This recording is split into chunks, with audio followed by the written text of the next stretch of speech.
This is a call going out to all the various universes out there. I'm Duuz-Diz-Din coming at you with another Super Dragon Ball Heroes review. This time it's episode 7 titled Zamasu Revived, The Curtain Rises on the Universal Conflict Arc. And we pick up our episode with after a brief kind of montage kind of thing, they've switched up the opening where it's more of just a clip show now, which is kind of a bummer. I would have liked an actual opening. But that's just kind of how this series has been. It's just for shits, giggles, and to tell you, buy the card game, buy the card game, buy the card game. Card game. So Goku is basically out of the picture for the time being to ramp up the tension. The hero always has to arrive at the last moment.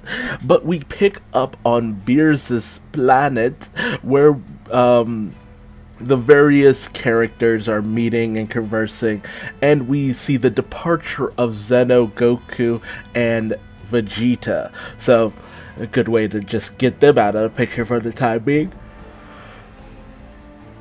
But right after that, the Supreme Kai of Universe 6 comes running in to say that, our universe is in trouble, all the destroyers have gone to a meeting with Lord Zeno, and there's no one there to, help out, we're in trouble, it's all out war, come help us. And Vegeta is more than willing to jump in, because, he wasn't able to go all out and take down Cumber, so he's really looking to blow off some steam. Meanwhile, in that universe, we see the twins, Orin and Kamin, battling it out with Hit and Caulifla and Kale, and they're actually holding their own. The twins are very powerful here, almost unstoppable, almost to a degree where it kind of reminds me, and I think a lot of people have pointed this out, it reminds me of Androids 17 and 18 when they first showed up and when they were in Future Trunks' timeline. Playful, destructive, they're just throwing down wherever they can, and on top of that, they're friggin' Tuffles, too. Well, artificial Tuffles. So that's interesting as well. And it makes you wonder what their involvement is with this. Because they are part of the core area warriors? I had to look this up. And apparently their overall goal is destroying Lord Zeno. But what does wrecking shit on Universe 6... how does that help them accomplish their goal? I'm very much nothing's really clued in over the course of this fight. Although it is fun to just see them go in and just mix it up here and there. And that's the name of the game with this series. It's not really trying to drive home a plot. It's just trying to get characters from one fight to the next. And they're fairly powerful too. Even in the face of Hit's time skip, they have the data on it, and they were able to analyze it to the point where they're able to avoid it as well, so that's something. And as the fight rages on, we also see that they have the ability, unfortunately, of healing themselves too. So it's pretty much, whereas their opponents will tire, they can just keep restoring themselves. Kind of like how Android 17 and 18, they have unlimited energy. How is it that some of the most powerful characters in all of creation are artificially made by some dude in a lab? Science comes a long way, but dang, man! This is insane. The android, Cell, the freaking baby, and the rest of the artificial Tuffles, always so stupidly strong. And it's just how did you make something like this? But they unleash their ultimate attacks on Caulifla and Hit, pretty much incapacitating them, getting ready to just do the rest of Universe 6 in, but they are met with the arrival of Vegeta and Trunks ready to throw down. We see the leader of the core area warriors' heart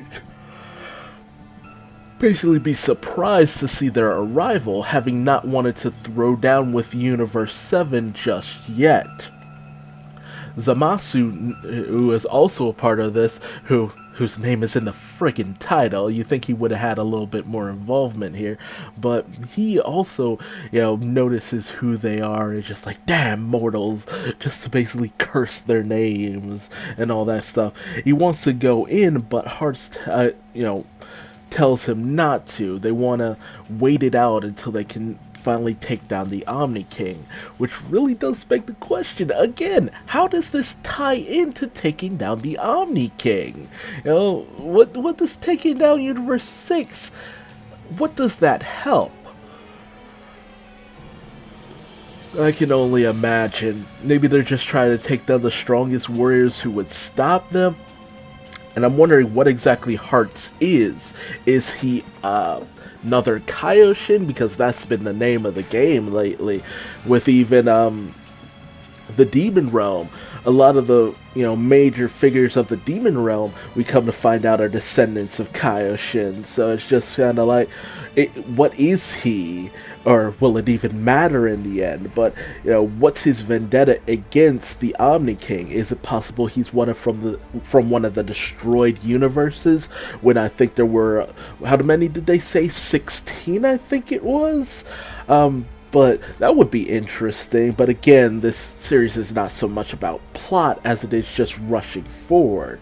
Like, what happened to Fu? Or Few? What happened there? What was his involvement in all of this?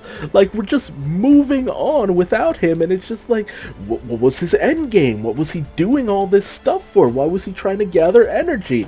The prison planet went up, with a literal bang, but it felt more like a whimper. So, I mean, I don't know, man, but, Trunks and Vegeta face off against Orin and Kamen, and Orin and Kamen declare that they will take out Vegeta and Trunks with that ability. And we end our episode on that proclamation that they will take down their opponents with some unknown ability that we have no clue what they could possibly be alluding to. I mean, I don't hate this series, it's just, I wish there was a little bit more to go on over the course of this. It's all well and good to introduce cool and fairly interesting characters. I mean, I never thought I'd see, artificial Tuffles again, but I wish I had a little bit more to go on, and it's not helped by the fact that these episodes are so short. You only get so much information. I mean, they pack in a good amount, but it's just like, yo, come on. But that's the end of the episode. Tell me your thoughts in the comments section below. What did you think about this whole situation with the core area warriors? How do you think this ties into their plan, just throwing down like this? And why even send the two off to take on Universe 6 in general? Why only send two of them? If their goal is to create mass havoc and destruction, how does that tie into destroying Zeno? It really just boggles the mind, honestly. It's not bad characters, they're fun enough. It's good to kind of get the return of characters like these, because I did enjoy old 17 and 18. I always enjoy 17 and 18 when they teamed up. It added an interesting caveat to the battles, because normally you don't see too many characters team up and be so in sync like this. That's not really the name of the game when it comes to Dragon Ball. It's usually one-on-one battles. But they're fun enough, and the return of Zamasu is interesting.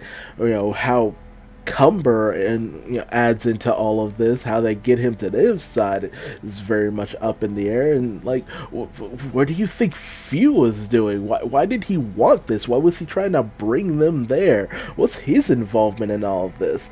There's this great big mystery, and I really hope it doesn't end up falling flat at the end of the day.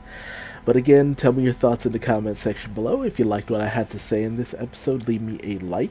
If you didn't, feel free to leave me a dislike. I'll understand, and maybe tell me what I did wrong in the comment section below so I might better myself for future videos. But until then, how about subscribing, because I'll definitely be bringing you more episode reviews of Super Dragon Ball Heroes. This is Duuz-Diz-Din signing out. Bye-bye.